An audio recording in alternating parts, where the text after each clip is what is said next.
Chris Cillizza at CNN points out the chaos of just the past 5 days. Just the past 5 days.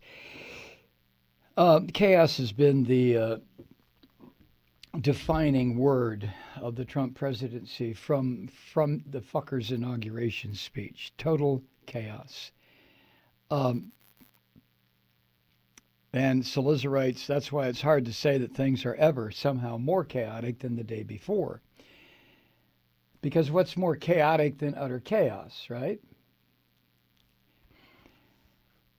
Then he answers his own question. He says the answer to that is the last 5 days, because in these last 5 days, we've seen an avalanche of news quotes and just general Trump-related content that even by the bananas standards of this administration seems like a whole new level. Consider what we've seen just since Friday, and this is Tuesday.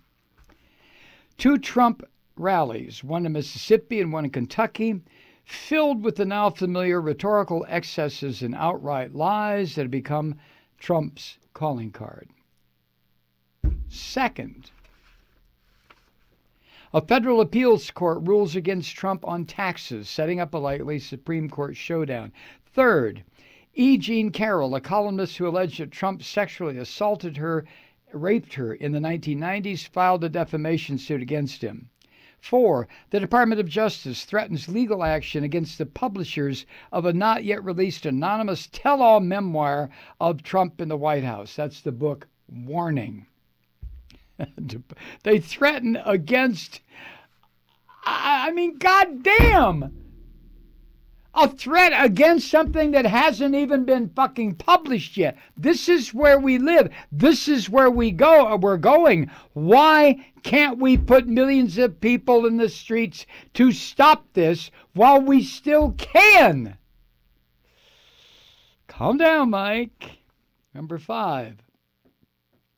House Democrats began releasing transcripts of their closed-door interviews with key players in the Ukraine controversy. Number 6, Roger Stone's trial into his attempts to gain information about Russia hacking efforts opens.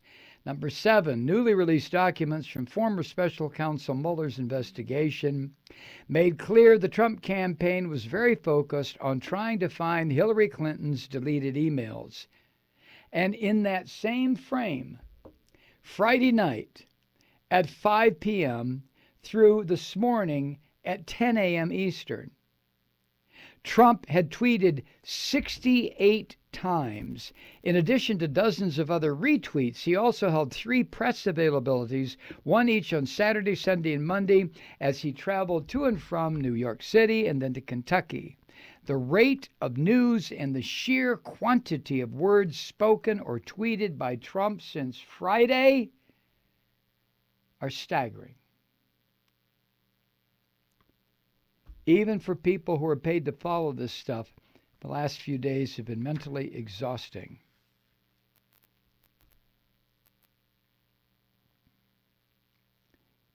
But chaos is the point. That's what Trump has always dealt in, chaos. He's not a leader, he's a destroyer. He's not a kind man, he's a fucking beast.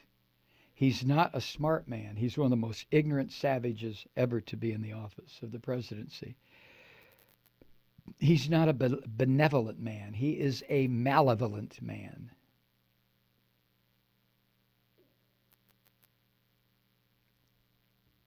Trump knows, Chris writes, that the media, and people more generally, can only focus on so many things in a given hour, day, or week.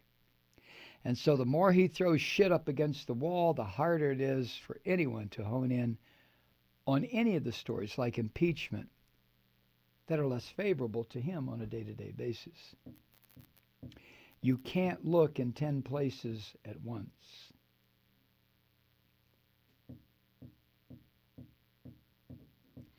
Now, Trump, of course, doesn't control when House Democrats release transcripts or when federal courts rule on things like his fucked up tax returns.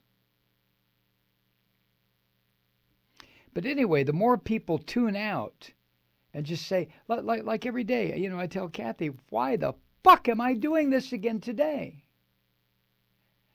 You start to get to the point where it's just overwhelming and you just want to tune out. I keep thinking of my good friend Bob Alexander, who finally reached the point where he said, you know what? Fuck this! I'm leaving. And he left. And he left before Trump. And moved to Canada. And he's now a Canadian citizen.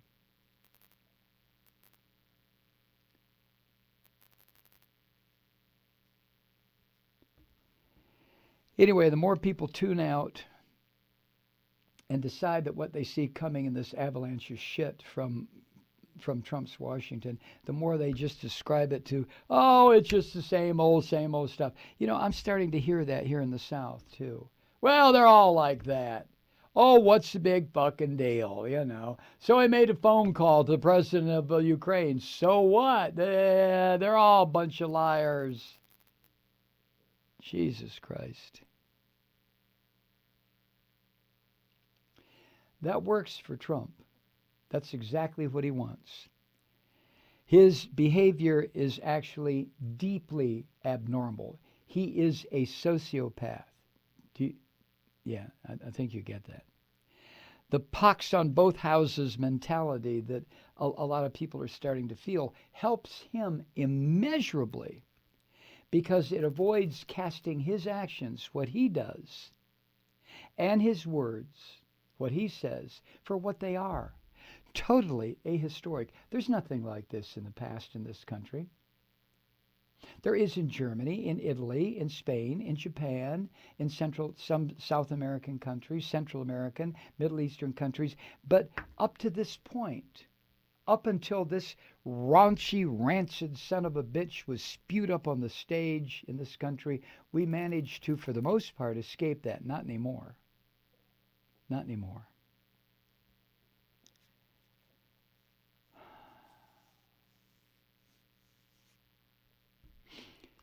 Salissa puts this out there, too. From a fact-checking standpoint, Trump again benefits from the sheer volume of this shit and the contents he creates. Reading through the transcripts of his campaign speeches in Mississippi Friday and Kentucky last night, Chris writes, I was struck by how wildly Trump veered from both A, the truth, and B, even the outer bounds of acceptable presidential behavior, which he has defined downward since he became a candidate for the office. But by Monday morning, Trump was actively cheering on the idea of outing the whistleblower, while the White House senior counselor, the filthy, degenerate Kellyanne Conway, was offering up a new set of alternative facts. And the transcript of the interview with former Ukraine ambassador Marie Yovanovitch was out, and the tax returns thing happened. Even for vast news organizations like CNN, it's simply not possible to give all these stories the attention they desperately need and deserve. We have a gangster, a criminal, a killer running the country. Chris writes, and if the news flood overwhelms huge, well-staffed national news entities, what must it feel like to the average news consumer? I'll tell you what it feels like madness, like insanity, like nervous breakdown, like overload.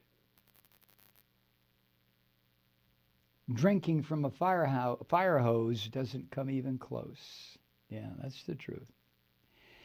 And then he closes with this. He writes, now consider this. We are still just under a year away from the November 2020 general election, and 90-ish days from the first votes of the 2020 Democratic primary process in Iowa. In short, if you think this has been bad, just wait.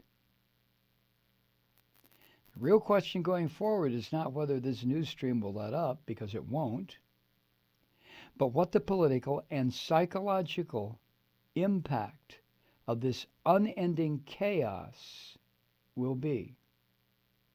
Do voters tune it out? Do they dial in even more? And how does the eventual Democratic nominee deal with Trump's constant avalanche and cavalcade of bullshit and lies and assaults and attacks? Trump, I don't know where this miserable fucker came from, but he comes from something that is sick and twisted in the American psyche.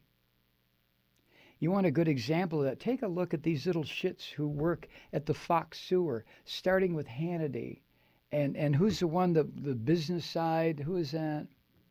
Lou Dobbs. If ever there were two more ridiculous, sickening figures in media than Lou Dobbs and Sean Hannity, I mean, these two together have even eclipsed Limbaugh. Of course, Limbaugh's shelf life expired years ago, but that fucker is still on the air, still hauling water for American fascism. But I think Limbaugh is too fat and too old, and he's been repeating the same shit for 35 years. So along comes this little prick Hannity and Lou Dobbs. Not that they're new to the scene. Hannity's been in broadcast for 25 years. Dobbs has been fucking around first at CNN, then at Fox for another 25 or 30. But what happened to the head of the Institute of Advanced Conservative Studies? What happened to Limbaugh? You have a whole new class of lying, deceiving, filthy Christians, rotten, Christ-killing Christians. Hannity claims to be a Catholic. That figures. Lou Dobbs, I have no fucking idea, but I know he's a Christian. What? Lou Dobbs is Catholic too. Oh, that's right. Where's his wife from? Yeah, I think she converted him from, I don't know. If we don't put millions of people in the streets, if we don't do that, I don't see any hope at all, any salvation, any turning. Do you? Do you think things are still malleable enough, pliable enough, democratic enough that we can all just troop to the polls and elect a new Senate, a new House, and a new president, and then get about the business of saving life on this planet? Do you think it's just a matter of flow? Yeah. Without millions of people in the streets demanding an end to this madness? I don't see it any other way. Greetings, truth seekers. It's that time of year again. Time to help your humble and obedient podcaster keep it lit by keeping the lights on in the Malloy studio with a podcast pledge drive. All October, we are giving away freebies, goodies, and gifts as thank yous for subscribing or renewing your Malloy podcast at the Trump recession level reduced price of $49 a year. It's a different giveaway each week, truth seekers. Everything from an autographed copy of Mike's book, Colored Ice Cream, to my holiday baked goods. Already have a Malloy podcast? Well, it makes a great gift. And remember, podcast subscribers also get exclusive access to the weekend bonus shows, which might be hosted by Mike or by me. We even have a teen show coming up featuring Molly and her friends. Just visit MikeMalloy.com and subscribe or renew today. Keep it lit